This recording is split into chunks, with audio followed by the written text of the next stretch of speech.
जिंदा लाश। अभी रात के 2 बजे थे।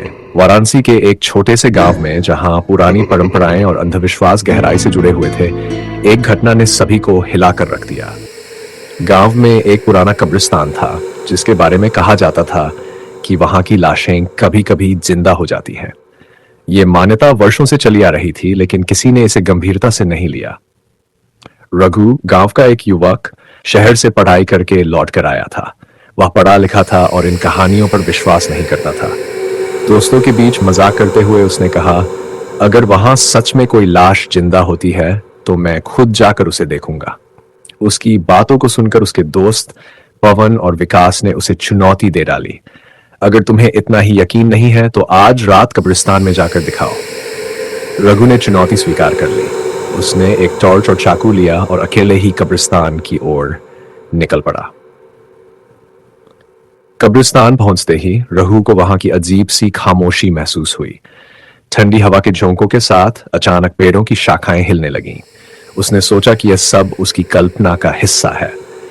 चलते चलते उसकी नजर एक ताजी खुदी हुई कब्र पर पड़ी।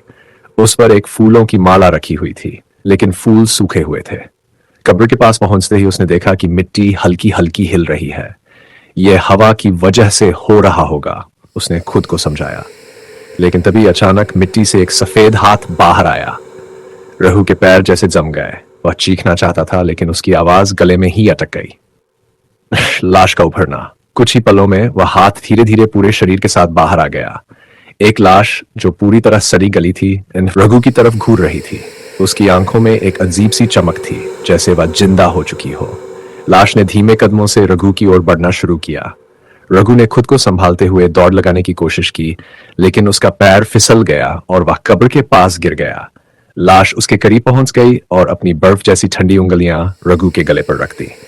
तू क्यों आया है? लाश ने गूंजती हुई आवाज में पूछा। रघु कांपते हुए बोला, मैं माफ कर दो, मुझे नहीं पता था कि।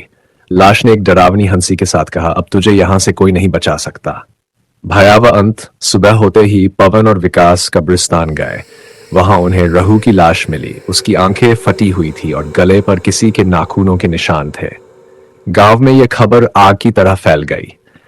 लोगों ने कहा कि रघु ने कब्रिस्तान की आत्माओं को छेड़ा था, इसलिए वह मारा गया। उसके बाद से कोई भी उस कब्रिस्तान के पास जाने की हिम्मत नहीं करता। लोगों का मानना है कि वहां की हर कब्र में कोई न कोई जिंदा लाश इंतजार कर रही है। अंधविश्वास या सच, यह सवाल आज भी अनसुलझा है। लेकिन एक बात तय है, कुछ जगहों पर इंसान का कदम रखना उसकी सबसे बड़ी गलती हो सकती है।